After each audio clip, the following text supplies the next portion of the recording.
일단은 이제 부동산 숲을 이제 보는 이제 방법 중에서 일단은 토지를 투자를 할 때 있잖아요. 일단은 토지라고 해서 다 돈 될까요, 여러분들? 혹시 여기 경험 있으신 분 중에서 뭐 땅 10,000평 가지고 있고 뭐 공인용 산지 개발 안 되는 땅 막 싼 땅 2,000원짜리 3,000원짜리 땅 혹시 가지고 계신 분 있습니까? 간혹 있더라고요, 그분들이. 그러니까 물론 양도 중요하고 가격도 사실은 되게 중요합니다, 이 부분들. 근데 중요한 거는 뭐냐면 돈이 돼야죠. 일단은 돈이 될 수 있는 지역에다가 투자를 해야 된다는 게 이게 무엇보다도 더 중요한 거 아니겠습니까? 그래서 돈이 될 수 있는, 일단은 기본적으로 돈이 될 수 있는 땅이어야 된다라고 하는 거예요, 이 부분들이. 그래서 지난 시간에는 제가 돈이 될 수 있는 땅에 대한 얘기를 좀 강의를 좀 많이 해드렸는데, 오늘은 뭐냐면 일단은 이 땅에 대해서 알려고 하는 그 순서, 플로우가 있어요. 여러분들이 토지 투자를 할 때 어떤 거를 건드려서 투자를 해야 된다. 이 플로우에 대해서 좀 말씀을 좀 드릴게요. 내가 일단은 땅을 산다라는 관점에서 딱 볼 때 제일 처음에 뭘부터 봐야 되느냐, 여러분들. 자, 그러면 처음에 뭐냐면 일단 개발이 어떻게 됩니까? 개발이 되는 땅을 구입을 해야죠, 그죠? 자, 여러분들 그 땅이 여러 가지가 있는데 우리나라 전체 땅덩어리 보게 되면은 315평 정도가 있어요. 315평 어마어마한데 315평 땅이 다 돈 될까요?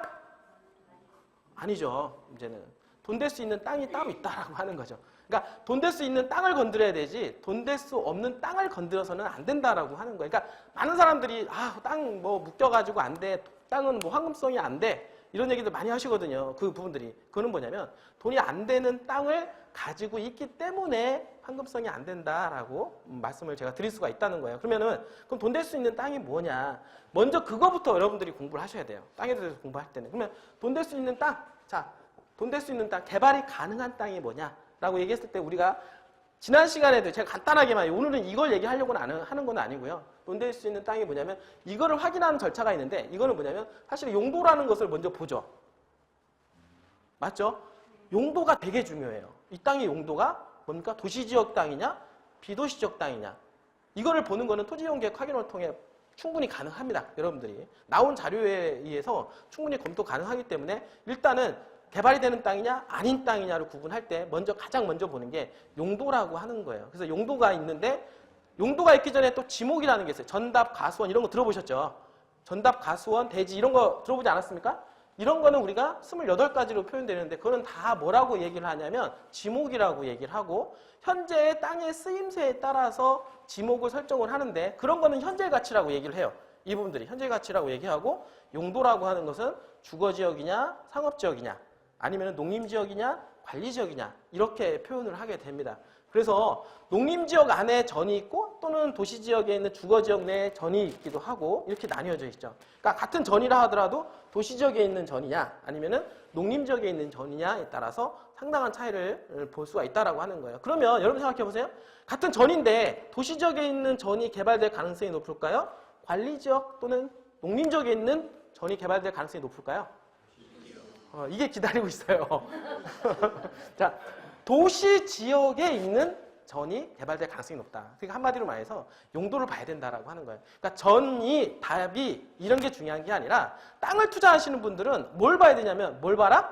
용도를 봐야 돼요. 용도를 일단은. 그러니까 용도에 대한 교육이 먼저 이루어져야 됩니다.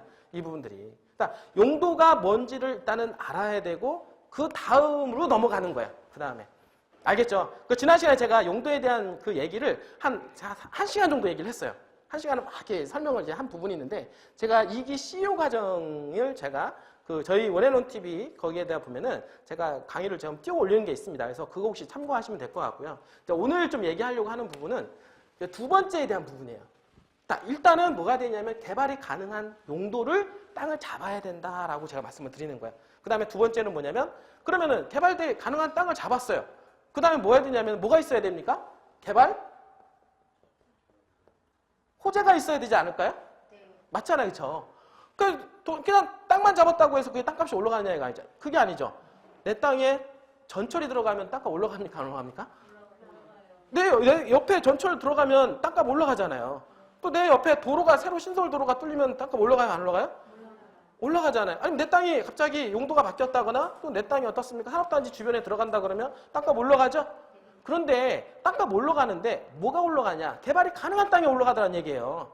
농림지역이 올라가는 게 아니라 공인용 산지가 올라가는 게 아니라 개발이 가능한 땅은 주변에 개발이 됨으로 해서 개발될 가능성이 높아지기 때문에 지가로 반영이 되기 시작하더라는 얘기예요. 이 부분들이. 그래서 개발 호재라고 하는 부분들이 있는 땅을 잡아야 된다라고 하는 겁니다. 이분들이. 그래서 개발이 가능한 땅을 잡아야 되고, 그리고 내가 땅을 투자하는 관점에서는 대한민국에 개발 호재가 있는 지역 있잖아요. 개발 호재가 있는 지역을 여러분들은 연구를 하셔야 돼요. 이분들이. 그 연구하는 방법과 과정에 대해서 제가 설명을 좀 제가 하려고 합니다. 그래서 개발 호재가 있어야 된다. 그 다음에 뭡니까? 세 번째는 뭐가 되냐면 인구가 늘어나야죠. 인구가 결국에는 인구에 비례해서 땅값이 올라가지 않을까요? 사람이 많으면 그 다음에 어떤 일이 벌어지냐면 불편하잖아요. 그럼 뭐가 있어야 돼? 도로가 뚫려야죠. 도로가 뚫린다라는 것 자체만으로도 개발 가치가 높아지는 거예요. 그러면은 도로가 뚫리게 되면 그 다음에 어떻습니까? 입주가 좋아지기 때문에 건물들이 올라오기 시작을 하죠. 그렇다 보면은 땅에 대한 쓰임새가 점점점 확장이 되면서 땅값이 올라갈까 안 올라갈까요? 옆에 있는 주변까지 확산이 되겠죠. 그러니까 당연히 인구가 유입하는 지역들을 검토를 해봐야 된다라고 하는 겁니다. 이 부분들이. 자, 그러면 마지막으로 검토해야 될 게 뭐냐면, 자, 아무리 다 좋아도 뭐예요? 황금성이 안 되면 어떻게 돼요? 황금성이 안 되면 다 필요 없잖아요. 그러니까 이게 다 좋아요. 개발 호재 좋다 이거예요. 개발이 가능한 땅 좋고, 그 다음에 개발 호재가 있고, 그 다음에 어떻습니까? 인구가 늘어나요. 내 땅 주변에. 그런데 뭐 어떻습니까? 돈이 안 돼요. 황금성 팔 수가 없어요. 이분들이. 팔 수가 없다라고 하면 어떻습니까? 내가 현금화 시켜야 돈이 되는데, 현금화 시킬 수가 없다라고 하면 돈이 될 수가 없죠. 그러니까 결국에는 맨 마지막에 되는 황금성이 좋은 땅을 사야 되는데, 결국에는 뭐냐면 내가 땅을 살 때부터 어떤 생각으로 사야 됩니까? 예? 질문 제일 잘하시는 것 같아요. 자, 내가 땅을 살 때 뭘부터 생각해야 되냐면 팔 걸 생각해야 돼요.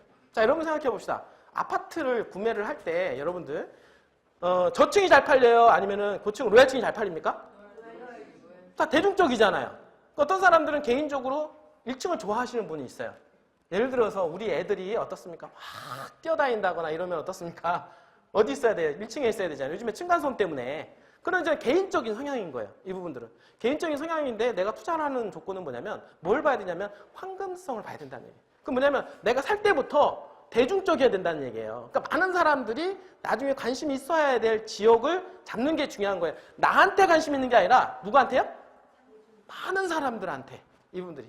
그러니까 대중적이어야 되고 수요가 따를 지역, 어떻습니까? 인기가 있을 지역에다가 공략을 해야 되지. 나 혼자 좋다고 나는 어떻습니까? 어디 산속에 들어가서 사는 게 좋고 막 이렇다고 해서 산속에 있는 땅을 잡으면 돼요, 안 돼요? 그거는 돈이 되는 게 아니에요. 그거는 내가 좋은 거지. 중요한 거는 돈이 되는 땅을 잡으려면 대중적이어야 된다.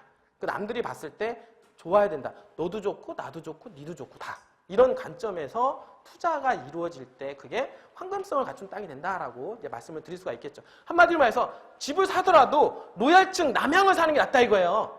로얄층 남향 브랜드 있고 대단지가 있고 앞으로 향후에 전철 역세권이 들어올 수 있는 땅이 있잖아요. 땅가격이 아파트 가격이 올라갈까 안 올라갈까요? 딱 보면 3년 후에 우리 보잖아요. 3년 후에 앞으로 전철 계획이 있고 여기 보니까 대단지이고 어떻습니까? 역세권이에요. 그러면 이 역세권에 있는 땅이 대단지가 있고 대단지가 많다는 것도 브랜드까지가 있고 어떻습니까? 거기다가 조망권까지 갖추고 있는 남향이야. 그러면 이런 거는요. 누구나 다 좋아하는 거예요. 누구나 다 좋아하는 거. 그러니까 그때 갔을 때 어떻습니까? 팔기에 좋다는 얘기예요. 팔기에. 이분들이. 그러니까 그건 황금성을 갖췄다라고 얘기하는 거죠. 그러니까 그런 땅을 사든 아파트를 사든 부동산을 사든 중요한 거는 뭐냐면 내가 팔 때를 고려해서 땅을 사라라는 얘기예요. 이분들이. 알겠죠? 네. 이거는 되게 중요한 거예요, 여러분들. 어떤 사람은 그냥 무턱대고 그냥 누구 막 얘기하면은 어떻습니까? 그냥 덜썩덜썩 저지르시는 분이 계신데 그게 중요한 게 아니라 여러분들 볼 때 대중적인 거, 누구나 다 좋아할 것들을 공략을 하는 게 나중에 팔 때도 쉽게 빠지고 나올 수가 있다. 왜냐하면 부동산은 한번 잘못 투자하면 어떻습니까? 여러분들 인생이 담겨져요. 여러분들 잘못 투자하면 어떻습니까? 거기에 푹 빠져버리면 나올 수 있어요? 왜냐하면 우리나라 대한민국의 부동산의 70%가 다 부동산에 지금 잠겨져 있는데 잘못 부동산 한번 건드렸다가 어떻습니까? 폐가 망신하는 사람들 많죠. 못 나와서 허우적거리는 경우가 많단 말이에요. 그러니까 부동산을 투자하든 땅을 투자하든 주식을 투자하든 간에 중요한 거는 대중적이어야 되고 나중에 빠지고 나올 때를 고려해서 내가 투자를 해라 라고 여러분들한테 권유를 해드리는 겁니다. 그게 바로 황금성이다라고 하는데 이렇게 네 박자가 맞추게 된다라고 하면 여러분들은 토지에서 성공을 할 수 있고 부동산 건물에서도 성공을 할 수가 있는 것입니다. 여러분들. 알겠죠? 네. 이걸 제가 왜 알려드리냐면 이게 어떻게 보면 매뉴얼이에요. 자, 여러분들이 지금 땅을 투자를 해야 돼요. 그죠? 땅을 투자를 하려고 할 때 도대체 뭘부터 봐야 되냐부터 시작이 되잖아요. 안 그런가요? 아, 부동산 공인중개사의 말로? 공인중개사의 말도 중요하지만 그 말이 돈이 될지 아닐지를 분간을 해낼 수 있는 거는 누구예요? 여러분들이 해야 돼요. 여러분들. 그러면 여러분들이 그 정도의 눈을 볼 수 있는 눈이 있어야만이 부동산에서 말하는 말들을 이해할 수 있고 여러분들이 거기에 휩쓸리지가 않는다는 얘기예요. 이분들이. 여러분들이 중요한 거는 땅을 투자하는 기준을 잡아야 된다. 이걸 제가 지금 말씀을 드리는 거예요. 알겠습니까? 네.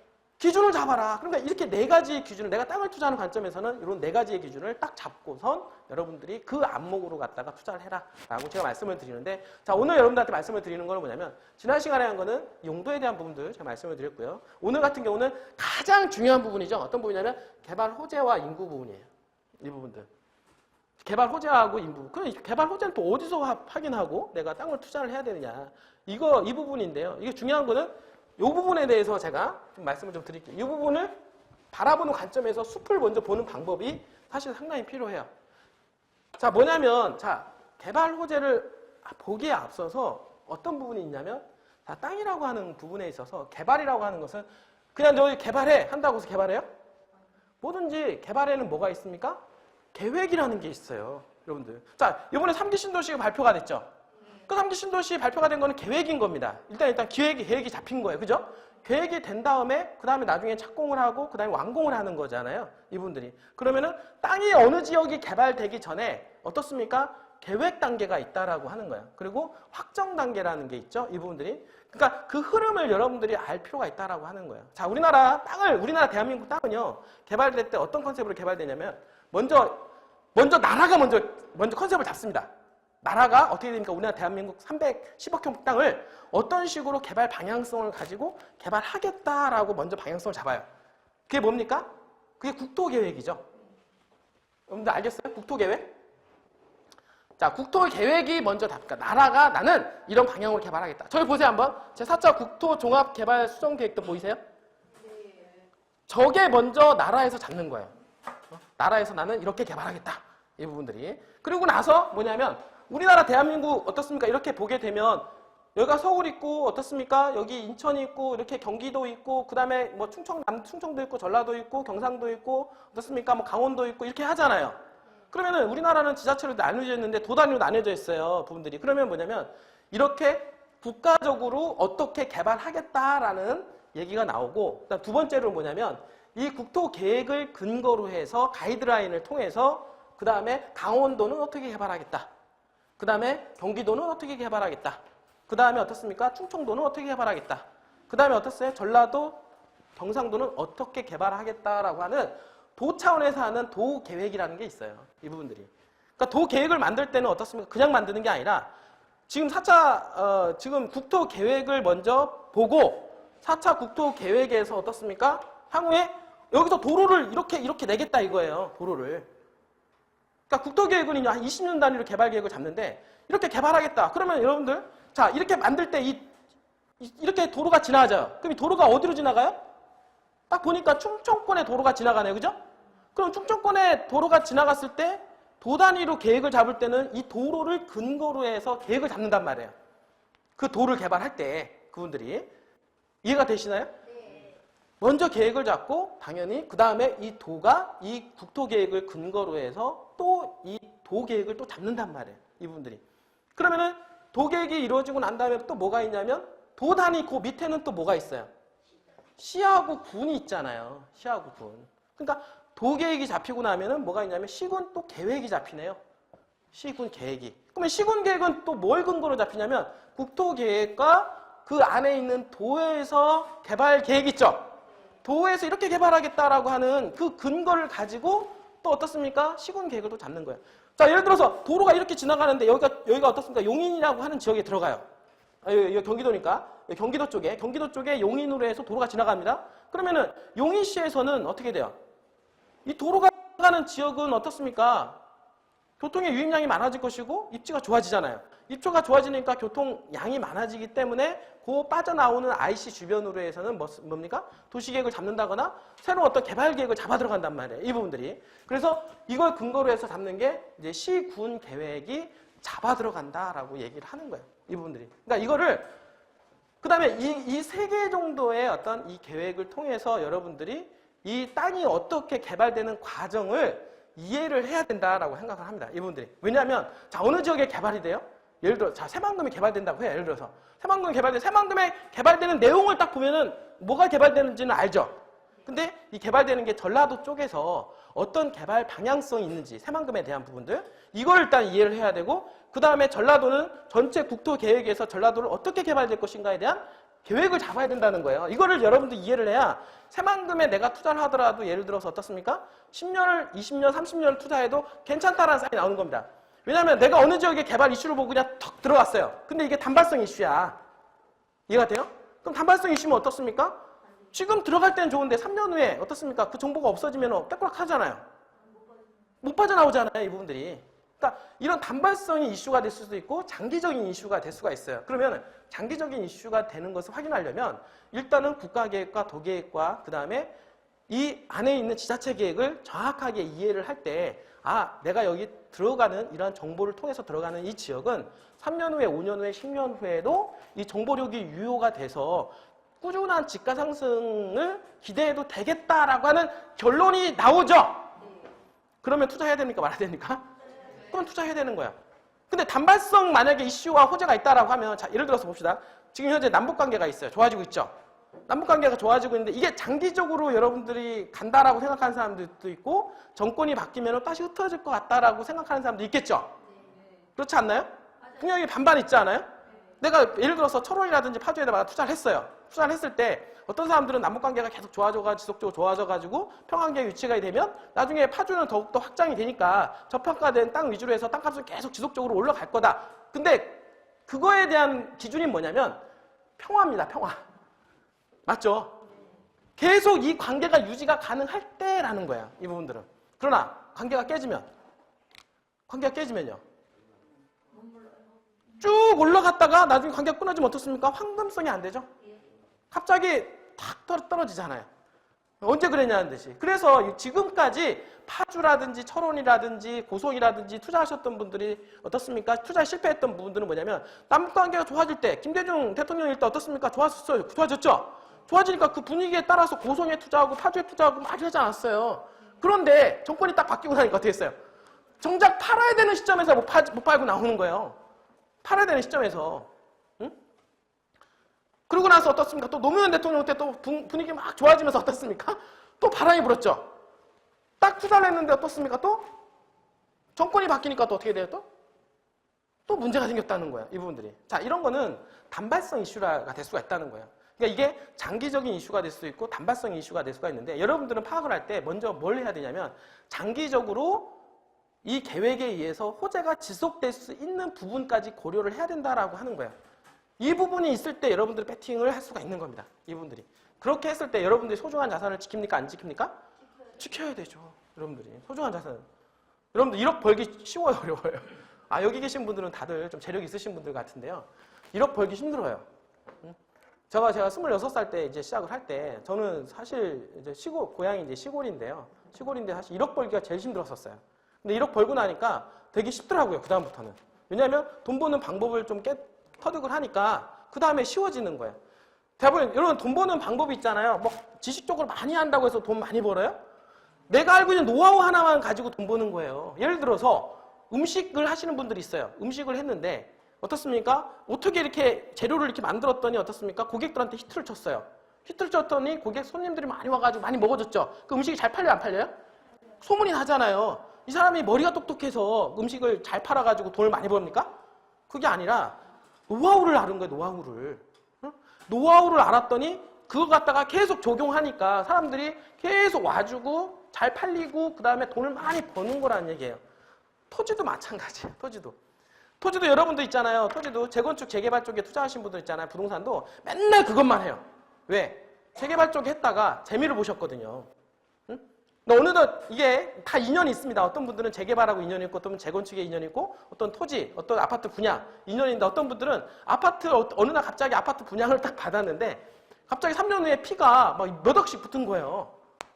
서울에. 그러니까 여러분 생각해보세요. 5억이 만약에 분양 피가 만약에 5억짜리가 10억이 됐다라고 하면 3년에서 5년 안에 좋을까요? 안 좋을까요? 엄청 좋지 않아요? 광교가 그랬어요. 광교가. 여러분들 경기도에 광교 신도시 들어왔잖아요. 신도시 아파트 분양을 받으신 분들이 프리미엄이 이렇게 많이 붙었어요. 이분들이. 근데 만약에 그분들이 5억에 투자를 했는데 3년 안에 8억이 됐다. 그러면은 3억을 건지는 거잖아요. 그리고서 거기서 입주해서 들어가서 2년 동안 거주하고 살면 어떻습니까? 그리고 집은 없고 집 한 채예요. 그러면 비과세 때까지 보잖아요. 그렇게 되면은 세금도 안 내고 또 어떻습니까? 수익은 극대화시킬 수가 있죠. 그런데 그렇게 벌었더니 그 사람은 어떻게 돼요? 야, 이렇게 보니까 돈 버네. 응? 이렇게 보니까 3년 만에 3억을 버네? 그러면은 연으로 따지면 1년에 1억 꽉! 1년에 1억을 벌어? 이분들이? 응? 쎄 빠지게 1년 일했더니 2천만 원밖에 못 벌었는데? 그러니까 그 사람 입장에서 어떻습니까? 맨날 부동산만 하게 되겠죠? 아파트만 하게 돼요. 그럼 아파트를 어디를 분양을 받을까? 광교 신도시 같은 데 한번 가서 맨날 이제 아파트 분양 현장만 쫓아다니는 거야. 그분들이. 그러면서 그 아파트 분양만 받는 거야. 응? 근데 예를 들어서 어떤 사람들은 토지를 했어요. 토지를 했는데, 자, 토지를 투자를 했는데, 우연치 않게 거기에 갑자기 역세권이 들어온대요. 어머머, 역세권이 들어오니까 1억짜리가 10억이 돼버렸네. 자, 여러분들 같으면 1억짜리가 10억이 됐는데 그 자리에서 9억을 벌었잖아요. 물론 세금 빼고 어쩌고저쩌고 하면은 뭐 남지만 여러분들이 땅에다가 투자해서 10억을 벌었다라는 기억 인자가 머릿속에 딱 숨어 들어가면 여러분들은 어떻게 할까요? 분명히 땅만 할 거라고 생각하거든요. 그분들이. 어떻게 하면 역세권 있는 데만 쫓아다니느라고 막 눈을 막 이렇게 막 까짓고 돌아다닐 것 같은데 그분들이. 대한민국 역세권이 어디에 들어가나? 거기만 맨날 쫓아다니면서 갈 거예요. 왜냐면 쎄 빠지게 일해봤자 1년에 2천만 원 벌기 힘들거든요. 근데 봤더니 어떻습니까? 역세권 들어가기 전에 투자했더니 나중에 1억짜리 10억이 됐어요. 엄청난 일이 벌어지는 거예요. 그 사람한테는 엄청난 경험이고 엄청난 기억이고 그러면 이렇게 하면 돈 된다라고 하는 노하우를 터득을 한 거예요. 돈을 그냥 버는 게 아니라 그런 것을 우연치 않게 감을 잡은 사람들이 어떻습니까? 투자를 하는 거예요. 자, 주식 투자 노하우도 하나 또 간단하게 팁을 알려드릴까요? 여기서 갑자기 주식으로 가는데 어떤 회사가 돈이 필요해서 유상증자를 했어요. 그쵸? 예를 들어서 10,000원짜리 주식을 하는데 10,000원짜리 현재 시세가 되는데 유상증자를 하려면 돈이 필요해서 주식을 공모를 하잖아요. 그러면은 주식할 때 10,000원짜리 공모 안 합니다. 분들이. 왜냐하면 할인을 해요. 7천만 원, 그러니까 10,000원짜리 7,000원에 할인을 해서 이제는 어떻습니까? 일반 공모를 하죠. 일반 구주주들한테 나눠준단 말이에요. 그러면 7,000원에 앞으로 2달 후에 공모 들어가겠습니다. 이렇게 한단 말이에요. 그러면은요, 7,000원이라고 하면 어떻습니까? 나중에 10,000원짜리 주식이 거의 7,000원까지 떨어져요. 뭔지 알겠어요? 소비자들은 7,000원짜리 주식을 10,000원짜리 안 산다는 얘기예요. 투자자들은. 그게. 그러니까 이걸 어느 정도 딱 정해놓으면은 쭉 떨어져서 7,000원 금방까지 와요. 7,500원, 400원까지 딱 옵니다. 뭔지 알겠죠? 그리고 나서는 그 기업에서는 뭐라고 하냐면 그 일반 공모가를 가격을 변동을 시키죠. 예를 들어서 내일 이게 일반 공모가 있어요. 그러면은 내일 모레. 그러면 하루 전날이나 이틀 전에 뭐라고 하냐면 7,000원짜리 5,000원에 그냥 다시 가격을 다시 재산정을 해요. 그러면 지금 7,000원에다가 어떻습니까? 5,000원 떨어졌잖아요. 그쵸? 5,000원 떨어졌으니까 어떻습니까? 그럼 내일 모레 그거 갖다 일반 공모한다 그래요? 일반 공모하는데 그러면은 내일 어떻게 되느냐? 가격이 좀 조정을 받아요. 조정을 받는데 또 뭐가 있냐면 일반 공모하기 바로 전날에는 주식 관리를 합니다. 누가 관리를 하냐면 그 회사 있죠. 그 회사가 가격을 띄워줘야 그 분양을 받을 수 있잖아요. 많은 사람들이. 그러니까 그 공모하기 바로 전날에는 주식 관리가 이루어져요. 대부분. 그러면은 어떻게 되느냐. 예를 들어 간단하게 얘기를 하면 자, 오늘이 이제 아까 얘기했던 대로 7,000원, 그 다음 5,000원까지 떨어졌어요. 10,000원 하던 게 주식이. 그러면은 여기 지금 요날 이제 공모하는 날인데 바로 전날 있죠. 전날과 전전날 있죠. 그러면은 여러분들이 전전날 같은 경우 주식을 갖다가 여기다가 오늘 샀어요. 주식을 샀어. 가장 타이밍이 좋은 거는 전전날 사는 거예요. 사실은. 왜냐면 요 날은 주식을 관리를 하니까. 주식 관리한다는 얘기는 주식을 어떻습니까? 가격을 올린다는 얘기예요. 그래야 요 날 분양이 잘 될 거 아니에요. 주가를 올려줘야 부분들이. 그러면 가장 적기는 뭐냐면 전전날 어떻습니까? 주식 투자를 하시는 분들 있죠. 그리고 또 거의 종가에 딱 들어가시는 분들은 거의 전날 가격을 높여주기 때문에 거의 시세 차익을 보고 나오는 거야. 자, 주식을 했는데 이런 것을 경험적으로 터득을 했어요. 이 사람이. 그럼 그 사람은 뭐만 할까요, 이제는? 맨날 유상증자 있잖아요. 유상증자 하는 회사들 찾아가서 분양하는 날에 전전날 들어가는 거야. 그것도 마감 종가에. 그러고 나서 그 다음 날에 어떻습니까? 주식 관리하니까 가격을 쭉 올리잖아요. 그러면 7%, 5% 막 올라가요? 그러면은 하루 만에 1억을 투자를 했다가 7% 올라가면 얼마입니까? 700만 원 벌잖아요. 700만 원. 그리고 이렇게 떨어지는 과정 속에서 원래 이게 10,000원의 시장에서 해야 되는데 유상증자 때 5,000원까지 떨어졌어요. 그만큼 가격이 저평가됐죠? 이제부터 이제 올라가는 거예요, 사실은. 이제부터 가지고 있으면은 10%, 20%, 30% 시세 차익을 볼 수가 있을 확률이 높죠. 이 부분들이. 그러니까 이런 것을 한번 해봤더니 이거는 제가 엄청난 노하우인데 이거 그냥 알려주면 안 되는데 이 노하우를 딱 해가지고 적용을 시켜가지고 돈을 벌어본 사람이 있다라고 하면 어떻습니까? 어떻게 할까요? 맨날 그것만 하죠. 다른 거 볼 것도 없어요. 그냥 맨날 인터넷에서 유상증자. 응? 왜냐하면 이 주식 거래가 엄청나게 많기 때문에 그중에 유상증자 하는 회사도 있어요. 그 회사 가가지고 딱 본 다음에 건실한 회사 있잖아요. 건실한 회사 딱 들어가가지고 본 다음에 전전날 해가지고 종가에 딱 들어가면은 어떻습니까? 며칠 만에 벌고 그냥 딱 나와버리는 거예요. 분들이. 그래서 이건 엄청난 정보인데 그러니까 이것처럼 내가 한번 해봤는데 돈을 벌어봤다라고 하는 그런 경험이 있으면요. 그것만 해요. 여러분들이. 그렇게 해서 돈을 버는 거지 부동산학과 교수들이 돈 버는 거 아니에요. 제가 가장 답답하신 분이 누구냐면 부동산학과 교수예요. 저는 제가 왜냐면 실무적으로 공부한 사람이기 때문에 부동산학과 교수들하고 만나서 얘기하면요. 맨날 공법으로 얘기해요. 이론을 얘기하고 공법을 얘기하고 그거 저는 속 터지는 거예요. 왜냐하면 저는요. 가가지고 현장에서 땅을 직접 본 사람이에요. 현장에서 직접 땅을 보고 돈을 갖다가 꺼내놓고 배팅을 하는 사람이죠. 이분들이. 그리고 나서 이걸 살까 말까를 결정하는 사람인데 그리고 나서 현장에서 느껴지는 그런 노하우가 있단 말이에요. 이분들이. 이걸 내가 샀을 때 몇 년 후에는 돈이 될 거다. 이런 것들을 경험적으로 깨달아야지 그냥 부동산학과 교수들은 그 앉아가지고 공법이 뭐고 이렇게 얘기하시는데요. 직접 물어보세요. 돈 좀 버셨냐고. 아주 현란하죠? 얘기하시는 거 보면은. 정말 대단해요. 정말 모르는 말 많이 섞어가지고 하시는데 도대체 1시간 교육 듣고 나면 도대체 무슨 소리 이해가 안 돼, 나는. 이분들이. 중요한 거는요. 경험적 자산이라는 거예요. 여러분들이 한번 딱 해봤는데 그걸 경험을 딱 해서 돈 벌었다라는 경험이 있으면 그 사람은 그렇게 계속 가는 거예요. 그렇게 가서 돈을 벌어서 1년이고 2년이고 3년이 됐을 때 큰 부를 축적을 하는 겁니다. 분들이. 그래서 주식을 해도 마찬가지고 땅을 해도 마찬가지고 건물에도 마찬가지로 중요한 거는 여러분들이 뭘 느껴야 되냐면 요 필링을 느껴야 됩니다. 필링. 감. 돈을 버는 감. 이게 뭔가 딱 있어야 된다는 거예요. 이거 하나만 가지고 여러분들이 어떻습니까? 이 시간을 맞춘다라고 하면 어떻습니까? 여러분들은 대단한 부자가 돼 있을 거라고 생각합니다. 여러분들이. 3년 후에 5년 후에 엄청난 위치에 강남에 빌딩이 있을 수도 있죠. 이분들이.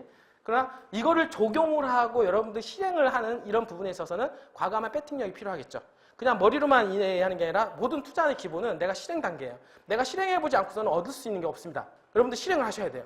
내가 때로는 손해볼 수 있지만 내가 실행해보고 나서 손해보더라도 어떻습니까? 그걸 통해서 여러분들 배우는 거예요. 그렇게 해서 몇 개 이렇게 하다가 뭔가를 딱 깨우치면은 이제는 그게 적용이 돼가지고 돈 벌 수 있는 노하우가 생기는 거고 그거는 이제는 평생 가는 거예요. 제가 며칠 전에 주식으로 성공하신 분이 왔는데 그분이 1억 투자해가지고 50억을 벌었대요. 그분이 회사에 저희 방문하셨는데 와 연세가 70세가 되셔요. 그분이. 그래서 어떻게 보셔요? 1억에서 어떻게 50억? 요즘에 이렇게 어려운 경기 상황에서 벌 수가 있어요. 그랬더니 다 노하우가 있대요. 이 부분들이. 진짜 노하우가 있는 거죠. 그거는. 맞죠? 그죠? 그래서 노하우는 안 알려주는데 노하우가 있대요. 자기가 벌어본 그런 사이클이 있대요. 그게. 그러니까 그것만 공략을 하는 거예요. 이 부분들이. 여러분도 마찬가지로 토지든 이거든 중요한 거는 뭐냐면 그런 노하우를 경험을 하는 것이 상당히 중요하다라고 여러분한테 좀 말씀을 드릴 수가 있겠죠. 근데 그런 노하우도요. 근데 중요한 거는 큰 그림을 볼 수 있는 안목이 일단 있어야 된다라고 하는 겁니다. 예를 들어서 주식시장에 대한 큰 안목을 일단 봐야만이 그 세밀한 부분도까지 여러분들이 감지해낼 수가 있고 토지도 마찬가지로 어느 지역에 배팅하기 전까지는 어떻습니까? 큰 그림을 일단 그리고 나서 내가 그쪽에다 배팅할 수 있는 100% 자신감 있을 때 배팅을 하고 돈을 버는 거예요. 이 부분들이. 그 확실함과 이런 것들은 그냥 생기는 게 아니라 여러분들이 과거의 경험치와 이런 큰 그림을 통해서 여러분들이 그게 나온다라고 말씀을 좀 드릴 수가 있겠죠. 이 부분들이. 그래서 여러분들이 부동산에 지금 관심을 가지고 있는 것만으로도요. 여러분들 대단하신 거예요. 이런 어떤 관심 속에서 여러분들이 좋은 기회를 잡을 수가 있다라고 생각을 합니다. 왜냐하면 관심이 없고 아예 보지도 않으시는 분들은 그 사람한테 기회가 안 가요. 분들이. 근데 관심이 있는 사람들은 자꾸 보다 보면 관심이 있었고 나중에 어떤 기회가 나한테 찾아왔을 때 그 기회를 잡을 수 있는 그런 기회를 포착을 할 수가 있다는 거죠. 그 기회를 잡고 안 잡고가 여러분들 어떻습니까? 인생이 크게 바뀌지 않나요? 엄청나게 바뀌죠. 인생 한번 돌이켜보세요. 여러분들. 인생은 선택에 항상 기로에 서 있습니다. 어떻게 선택을 했을 때 이렇게 선택하느냐 이렇게 선택하느냐에 따라서 점점점 시간이 가면 갈수록 엄청난 벌어지죠. 맞잖아요. 그렇죠? 마찬가지예요. 저도 직업을 선택을 할 때 저는 부동산의 토지를 선택을 했어요. 분들이. 근데 제가 직업을 만약에 다른 거 선택을 했다라고 했을 때 시간이 지나온 10년, 20년 후에는 과연 어떻게 됐을까? 이 부분들이. 지금은 어떻습니까? 선택을 할 때 이 선택의 결정과 기로에 섰을 때 여러분들은 올바른 판단과 기준을 쓰려면 뭐가 되냐면 먼저 숲을 보는 눈이 있어야 된다라고 하는 것은 정확하게 필요하다는 얘기죠. 여러분들이. 알겠죠? 그래서 국토계획과 그다음에 도계획과 그다음에 시군 계획이 있는데 이 계획에는 뭐냐면 예를 들어서 국가는 앞으로 이런 컨셉으로 개발하겠다라고 하는 게 있어요. 이렇게 개발하겠다라고 하는 컨셉과 아울러서 그다음에 또 뭐가 나오냐면 계획과 함께 꼭 나오는 게 뭐냐면 교통망 계획이에요. 교통망. 뭔지 알겠죠? 아까 제가 뭐라고 했냐면 여기 지금 보면은 이 계획과 함께 같이 개발 계획과 동시에 따라오는 게 교통망 계획이다. 그 예를 들어서 국가적으로 보면은 예를 들어서 경부고속도로를 만들었죠. 경부고속도로를 만드는 거는 단순히 시에서 계획하는 거예요? 도에서 계획하는 거예요? 그건 나라에서 계획하는 거예요. 이거는.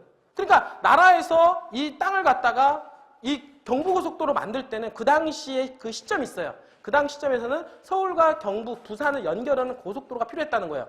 그렇게 되면 서울과 고속도로가 만들어짐으로 해서 어느 지역을 개발하려고 했었겠죠. 그러면 서울과 부산이에요. 코스가. 그렇죠? 그럼 부산을 개발을 하려고 했던 이유가 있겠죠? 그 당시만 하더라도 미국과 일본의 어떤 수출과 이런 것들이 상당히 많았기 때문에 당연히 고속도로가 필요했던 거예요. 그러면 이 고속도로를 계획하는 거는 누가 하냐면 나라가 하는 거예요. 이거는. 박정희 대통령이 한 거 아니에요. 나라에서. 그러니까 나라에서 계획을 한다. 그러니까 어떤 개발, 예를 들어서 부산에 뭔가 개발하려고 할 때 분명히 교통이 수반이 된다라고 하는 거예요. 교통이. 그러면 당연히 마찬가지예요. 그러면 도계획을 잡잖아요. 도계획. 도계획을 잡을 때도 뭐가 나올까요? 당연히 교통망 계획이 나오겠죠? 당연히 교통망 계획도 나오는 거예요. 이 교통망 계획은 당연히 이 국토계획과 국토의 교통망 계획을 근거로 해서 어떻습니까? 도에서는 또 나름대로의 교통망 계획을 또 만든다는 거예요. 이해가 되죠? 그리고 또 그 다음에 시군은 또 어떨까요? 시군 도시계획을 잡을 때 어떻습니까? 이거와 이거를 맞춰서 그 다음에 시군의 개발 방향성의 컨셉에 맞춰서 어떻습니까? 또 뭘 만들어요? 교통망 계획을 또 만드는 거예요. 이분들은. 근데 이거는 땅하고는 되게 중요한 거예요. 이 교통망을 이해하는 거는요. 되게 중요한 겁니다. 예를 들어서 자 땅이 있는데 자 이렇게 도로가 있는데 고속도로가 나는데 고속도로 여기가 IC 인터체인지가 들어온다 그래요. 그러면 인터체인지 주변에 있는 땅값은 올라갈까 안 올라갈까요? 올라가요. 안 올라가요? 올라가요? 예? 아니, 생각해보세요. 이쪽에 고속도로가 있는데 여기는 아무것도 없었어요. 이 동네는. 없었는데 고속도로가 하나 생기면 여기가 나들목이 생기잖아요. 나들목이 생기면 어떻습니까? 입지가 좋아져요? 안 좋아져요? 당연히 주변에 개발 가능성이 높아져요? 안 높아져요? 높아지니까 당연히 수요가 있겠고 당연히 땅값은 올라가죠? 엄청 올라가는 거예요. 그러니까 중요한 거는 내가 고속도로가 하나 생김으로 해서 IC가 들어가는 지역을 찾아보는 게 중요한 거예요. 이분들이. 어디에 들어갈까? 이분들이. 사실은 아까 얘기했던 대로 있잖아요. 이거 하나만 잘 알아도요. 돈 법니다. 그 어떤 사람들은요. 맨날 IC 들어가는 지역만 찾아요. 어? 제가 그랬잖아요. 많은 걸 많이 안다고 제가 오늘 수많은 걸 많은 것을 제가 알려드리지만 이거 다 안다고 돈 버는 거 아니에요. 여러분들이. 이거는 여러분들이 돈 벌 수 있는 아주 전체적인 흐름만 가르쳐주는 거지 이 중에서 여러분들한테 맞는 게 있어요. 어떤 분들은 역세권하고 맞고 어떤 사람은 고속도로 IC하고 맞고요. 맞죠? 어떤 사람들은 산업단지하고 맞고 어떤 사람들은 어떻습니까? 공항이 들어가는 거 맞고 이게 맞는 컨셉이 다 있어요. 내 성격과 이런 게 다 맞아요. 그분들이. 왜냐면 당연히 근데 IC가 들어가면 땅값 올라가느냐 안 올라가느냐 올라간단 말이에요. 자 그러면 여러분들이 땅을 가지고 있어요. 이렇게 땅을 가지고 있는데 여기에 도로가 이렇게 지나가요. 땅값 올라갈까 안 올라갈까요? 올라가요.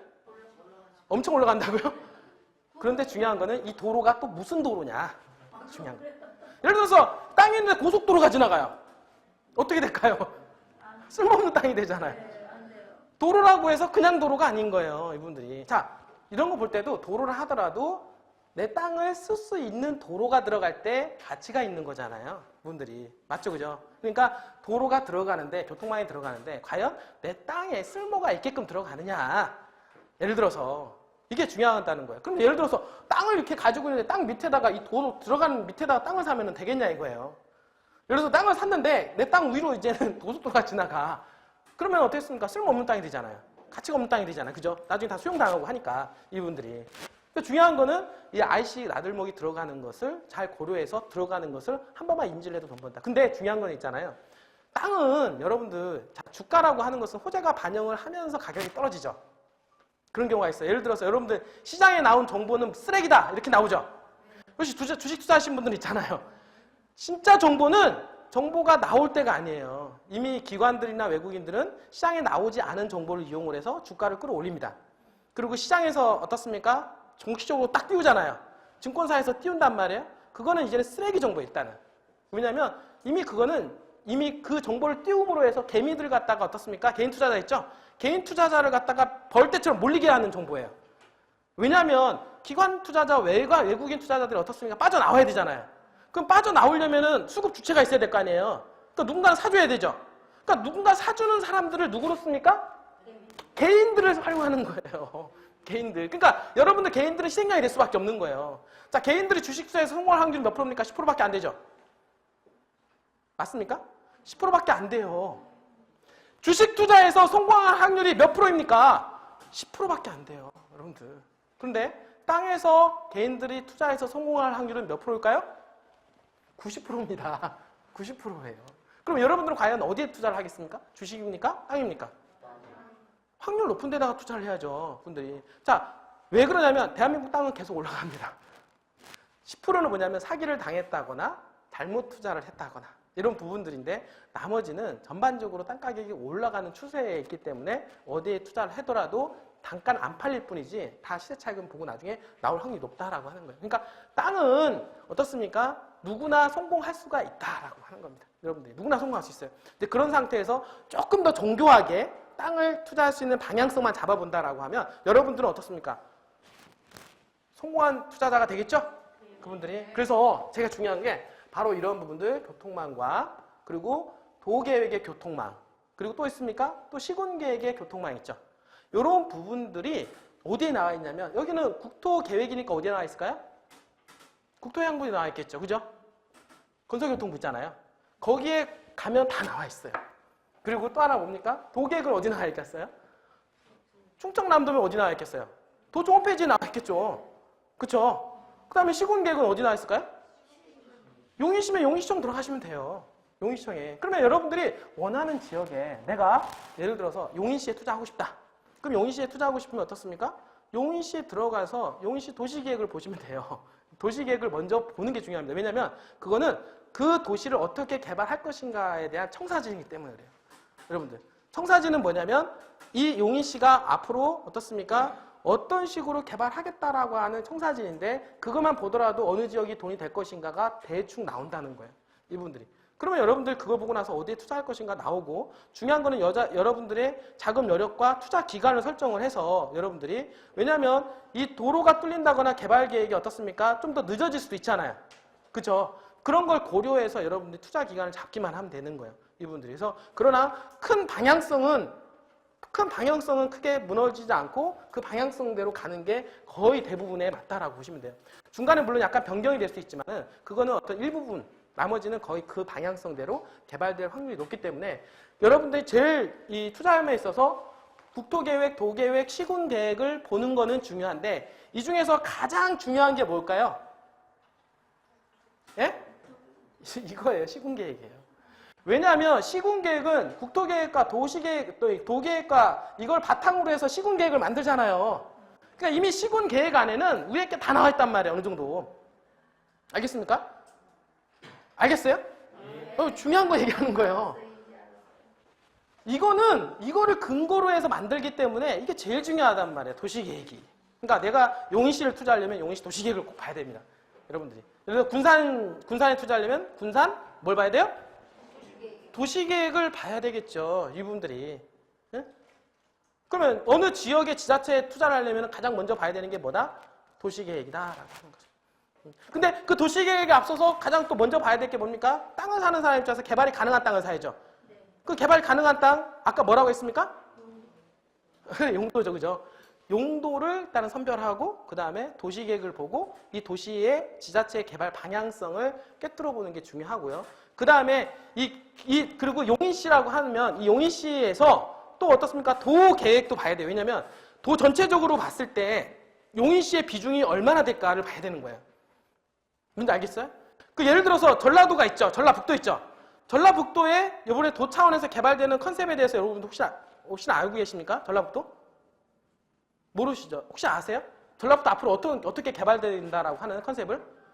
여러분들 여기가 전주잖아요. 그쵸? 전주가 핵심 라인이에요. 전주와 김제와 새만금으로 연결되는 이 라인이 도 차원에서는 핵심 개발축으로 되어 있어요.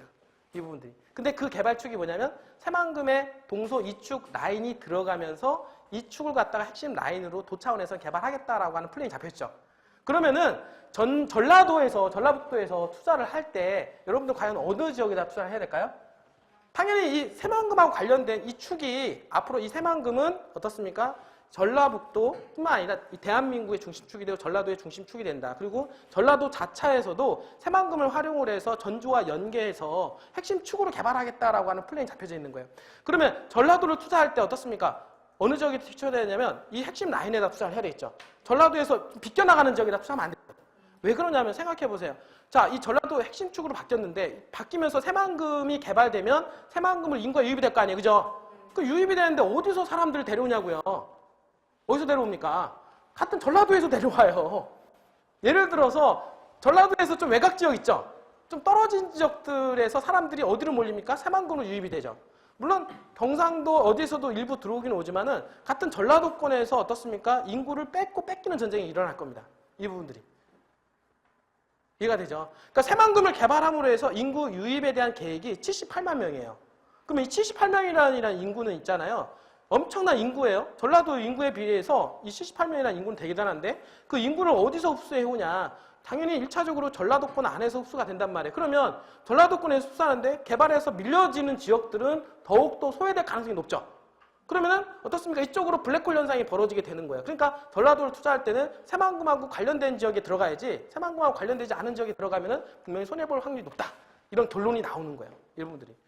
그냥 나오는 얘기 아니라 진짜 그래요. 여러분들. 알겠어요?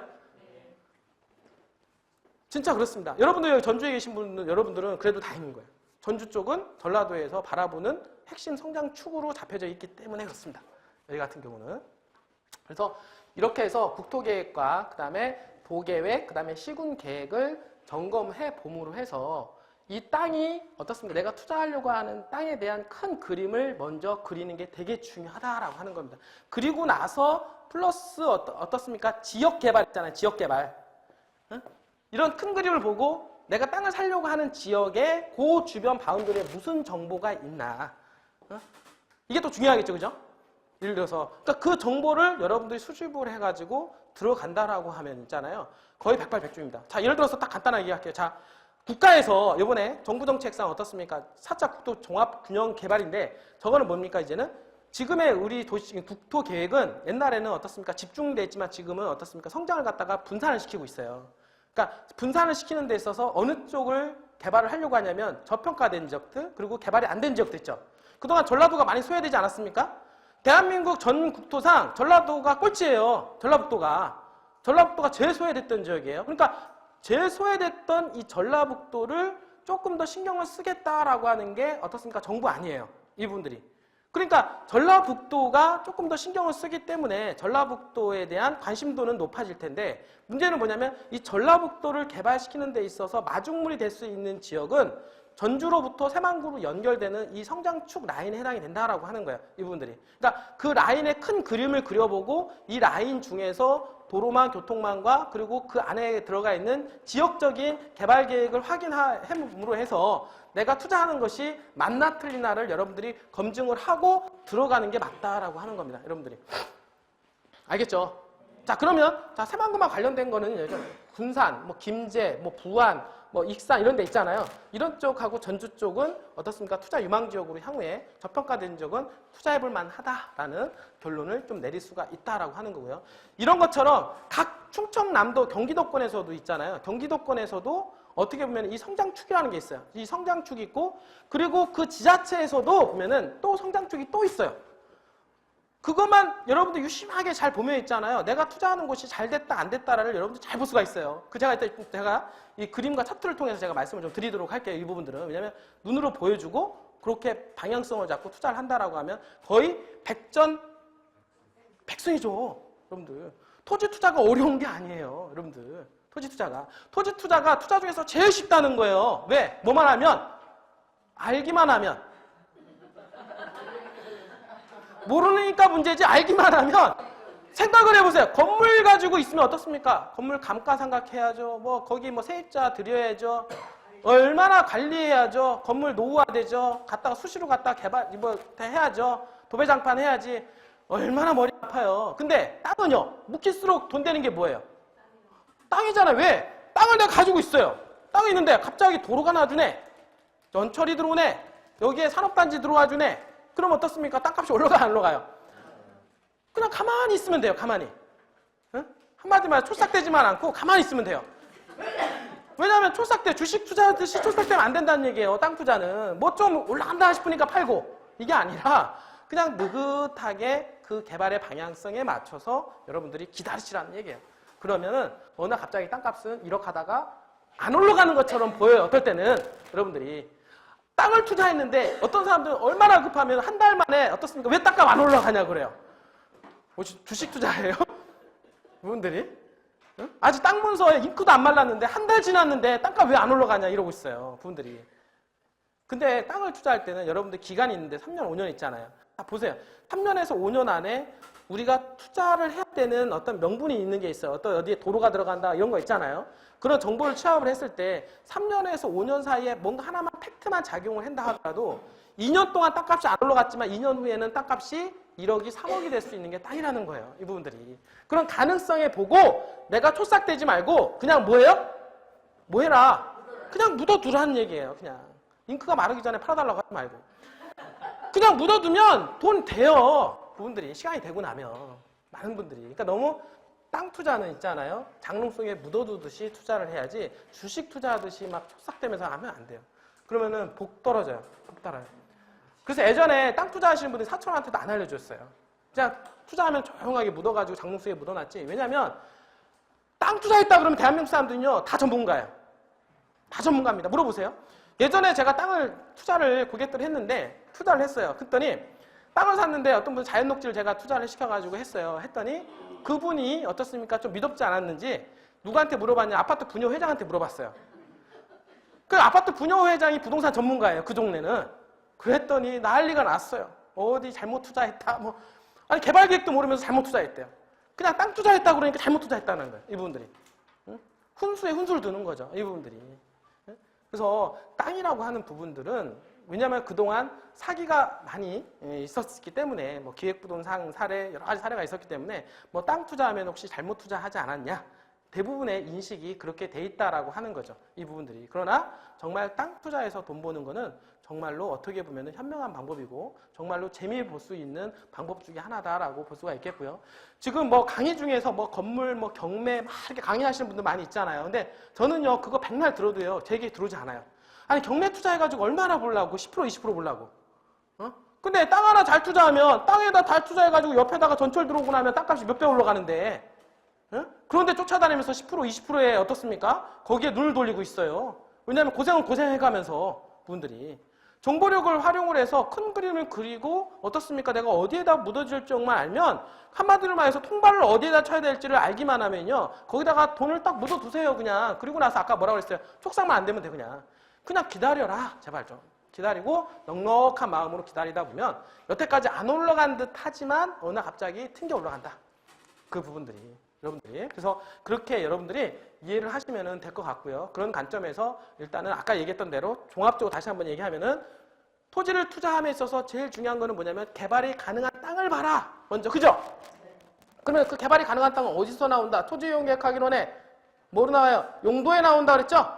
어떤 용도냐 이걸 보여야 되는 거예요. 어떤 용도냐. 그러면 용도상에 돈 되는 땅을 확인한 후에 이분들이 이거는 뭐냐면 누군가가 땅을 권해줄 때 있잖아요. 여러분 주변에 있는 사람 중에 혹시 땅을 많이 권해주지 않습니까? 혹시 권해주는 사람 있죠?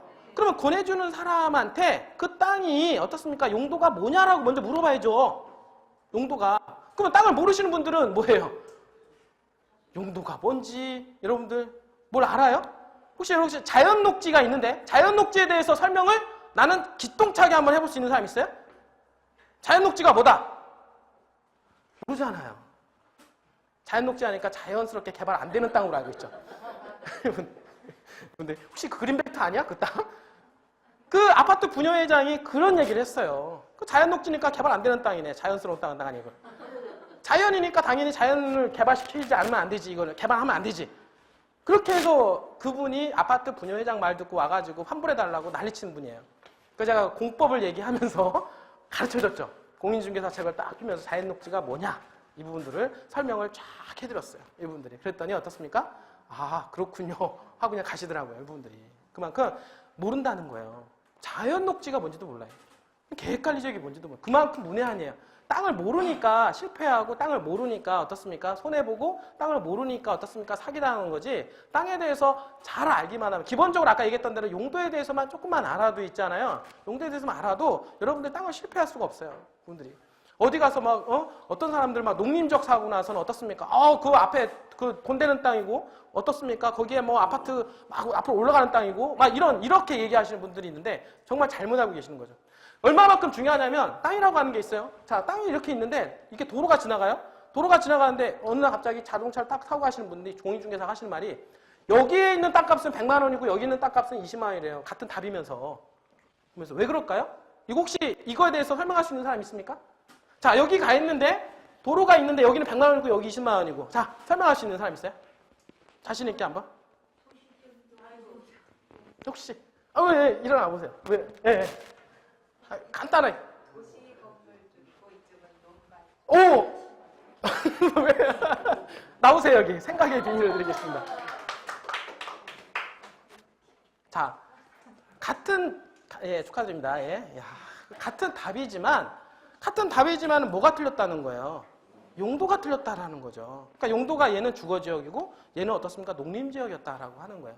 이 부분들이. 그러니까 얘는 주거지역이 있으니까 100만 원이고 여기는 주거지역 아니니까 20만 원이고 이렇게 됐다라고 하는 거죠. 이 부분들이. 자, 그러면 여러분들이 또 하나 사례를 좀 알려드릴게요. 자, 어떻습니까? 자, 땅이 평지가 있고 어떻습니까? 이렇게 임야가 있어요. 부분들이. 여러분들 보기에 어떤 땅이 더 좋아 보이세요? 자, 평지가 좋다. 평지가 좋다 하시는 분들 흔들어 보세요. 그리고 임야가 좋다 하시는 분. 이분들은 산 좋아하시는 것 같은데? 산 좋아하시는 분, 그죠? 임야가 좋아하시는 분들. 자, 그러면 어떻습니까? 어느 땅이 돈이 될까요? 자, 흔들어 보세요. 자, 이게 평지인데 평지가 돈이 될까요? 아니면 임야가 돈이 될까요? 자, 손들어 보세요. 자, 평지가 돈이 될 것 같다. 평지가 돈이 될 것 같다. 자, 크게 들어보세요. 한번 쫙. 그러니까 일단은 평지 확 들어보시고. 자, 그러면은 임야가 돈이 될 것 같다 하신 분. 임야 좋아하시니까. 자, 그러면은 어떻습니까? 왜 임야가 돈이 될 것 같다라고 얘기해 줄 수 있습니까? 개발을 했을 때 네. 차액이 많이 생길 것 같은데. 차액이요? 차액이? 네. 아, 이게 흙이 남으니까 흙을 팔 수가 있으니까 개발 행위하면 흙을 갖다가 팔을 수 있으니까. 하는 전체 가격이 싸잖아요. 네. 평균도 자기 기록이 있잖아. 네. 그 생각으로. 그 생각으로. 자, 그러면은 평지가 돈이 될 것 같다라고 하는 사람들의 생각은 어떨까요? 혹시 방금 전에 평지가 돈이 될 것 같다라고 하는 사람 있어요? 한번 설명해 주세요. 예. 당장 큰 돈은 안 되지만 예. 짧게 먹을 수 있을 것 같아요. 짧게 먹을 수가 있다. 이분들이. 그래요? 그러면은 여러분들 이게 돈이 될 것 같다라고 한 사람도 있고 이게 돈이 될 것 같다라고 한 사람이 있어요. 부분들이. 그쵸? 이분들이. 그러면은 이게 어떤 게 돈이 될지 그냥 이렇게 보기만 해서는 모른다라고 생각하는 사람이요. 예, 예. 우리 하성우 교수님 맞나요? 예, 왜요? 용도 지역을 먼저 확인을. 예, 나오세요, 여기. 예, 나오세요. 자. 오늘 뭐 이것저것 상 많이 받아가시네요? 졸다 깨가지고. 이렇게 해가지고. 자, 제가 말씀을 드리는 거는 뭐냐면, 자, 평지하고 임야, 자, 우리 보면 아까 지목은 평지 같은 경우는, 자, 지목이 28가지인데, 임야가 있고 임야외가 있죠. 그래서 이걸 임야라고 하고 나머지는 27가지의 평지에 있는 땅이라고 할 수가 있는데, 중요한 거는 뭐냐면, 임야가 중요하고 평지가 중요한 게 아니라 뭐가 중요하다고 그랬어요? 용도가 중요하다고 그랬어요. 자, 이게 임야인데 이게 상업지역이면요? 상업지역이면요? 누가 돈 돼요? 어떤 게 돈 돼요? 얘가 돈 되는 거 아니에요?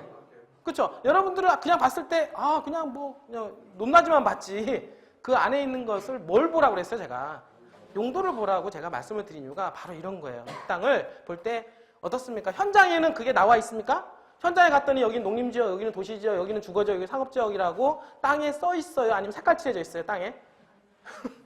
땅에 안 칠해져 있잖아요. 어디에 칠해져 있어요? 토지용계획확인원에 색이 칠해져 있단 말이에요. 어떤 색깔인가? 노란색이면 주거지역, 빨간색이면은 뭐예요? 상업지역. 이렇게 켜져 있단 말이에요. 그러니까 내가 투자하는 게 빨간색이냐 노란색이냐 이거에 따라서 구분을 할 수가 있다. 이렇게 여러분들이 이해를 하시면 될 것 같습니다. 그래서 방금 전에 얘기했던 대로 무엇이 중요하다? 뭐가? 용도가 중요하다. 여러분들 알겠죠? 그러니까 용도가 중요하고 용도를 일단 확인한 후에 여러분들은 땅을 권유를 받았을 때 이 땅의 용도가 뭐예요? 먼저 물어볼 이유가 있겠죠. 그죠? 여러분들이 농림적 땅입니다 라고 하면은 여러분들 한번 심사숙고하게 생각해 봐야 돼요. 그러니까 가격이 문제가 아니에요. 일단은 용도를 갖다가 농림지역이라고 찍어놨다라는 것만으로도 입지가 확인이 안 됩니다. 일단 도시지역에 있는 상업적으로 찍어놨다고 하면은 어떻습니까? 이미 입지가 확인한 거예요. 왜냐하면 그 도시 안에서 상업적으로 찍어놨다는 얘기는 앞으로 상업지역으로 개발하려고 찍어놨기 때문에 어느 정도 입지가 확인됐기 때문에 투자를 하면 주변에서 개발이 되면 될수록 상업지역은 어떻습니까? 건물이 들어가죠. 지금 전으로 쓴다 하더라도 나중에 빌딩 들어갈 수가 있단 말이에요. 지금 개발이 안 됐을 때는 같은 전이니까 크게 땅값에 대한 변동이 없겠지만 만약에 주변 개발에 의해서 어떻습니까? 개발이 본격적으로 되면은 상업적으로 찍어놓으면 어떻습니까? 상업지로 개발하잖아요. 농림지역은 어떻습니까? 그냥 농림지역으로 남아있기 때문에 개발이 되면 될수록 농림지역은 농림지역으로 남아있고 상업지역은 건물이 올라가는 필드로 들어가기 때문에 가격적인 갭이 점점점 벌어집니까? 안 벌어집니까? 벌어지죠. 그러니까 개발이 가능한 땅에다가 묻어놔라라고 얘기를 하는 거예요. 여러분들. 알겠죠? 중요한 거는 개발이 가능한 땅, 용도를 봐라. 여러분들이. 용도를 보고 나서 그 다음에 무슨 개발 계획이 있나요? 이렇게 봐야 되죠. 근데 그 무슨 개발 계획이 있는데 여러분들이 또 봐야 될 거는 여러분들이 검증을 해야 될 거는 도계획과 시군계획을 통해서 이 땅이 정말로 향후에 미래에 가치가 있을까? 미래 가치가 있는지를 여러분들이 검증을 해야죠. 알겠죠? 네. 검증을 하고 무슨 개발과 개발에 대한 컨셉과 방향성을 보면서 나중에 교통망 체계까지 확인을 해보면 그림을 딱 그려야 돼요. 이거는 단발성 개발 계획이 아니라 중장기적으로 가져간다 하더라도 돈이 되겠다. 라고 하는 큰 흐름 속에 있는 땅이다라고 생각을 하면 여러분들 거기다가 배팅을 합니까? 안 합니까? 그 다음부터는 복부인 정신이 있어야 돼요. 복부인 정신이. 그렇지 않으면 어떻습니까? 깔짝깔짝 대다가 말죠. 할까 말까. 끌려사가 되느냐? 복부인이 되느냐? 자, 복부인은요. 딱 봤을 때 감으로 온다 그러면 어떻습니까? 그냥 현금 들고 가서 배팅을 하죠. 그리고 끌려사는 뭐예요? 그냥 할 걸로만 남죠. 할 걸. 맨날 할 걸 하다가 끝나죠. 이분들이. 근데 그거의 차이로 나중에 인생이 10년 후에는 엄청나게 바뀌어 있다라고 하는 거예요. 내가 끌려사가 될 거냐, 내가 확신을 가지고 배팅을 할 거냐. 이런 정보가 아무리 있다 하더라도 그 다음에는 뭐냐면 그 다음에 배팅을 해야 되는데 내가 배팅할 수 있는 사람이냐 아니면 깔짝대는 사람으로 끝나느냐. 아무리 정보가 들어와도 내가 취하려면 내가 배팅을 해야 된다는 얘기죠. 이 부분들은. 맞죠? 그죠? 근데 대부분의 사람들은 안 하는 사람들도 많아요. 정말 될까? 항상 마지막에 뒷공리는 뭘 따라가고 있어요? 정말 그렇게 될까?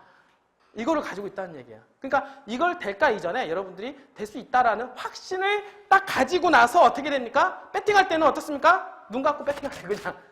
이거 맞다! 그러면 어떻습니까? 과감하게 딱 저질러라. 부분들이. 저지르면 그게 시간이 지나고 나면 큰돈이 될 거다. 마지막에는 결단이 필요한 거예요. 많은 개발 계획이 있는 걸 알아도 중요한 거는 내가 결단을 내리지 않으면 아무 소용이 없다. 이분들이 여러분들께서 그렇게 이해를 하신다라고 하면 말씀을 좀 드릴 수가 있을 것 같습니다. 그래서 1시간, 1시간 좀 간단하게 이렇게 해서 큰 그림을 그릴 수 있는 방법을 가르쳐 드리고요. 요걸 근거로 해서 이제는 사진이라든지 이런 걸 통해서 여러분들 시각적으로 전달할 수 있게끔 그 다음 시간은 제가 말씀 좀 드리도록 할게요. 알겠죠?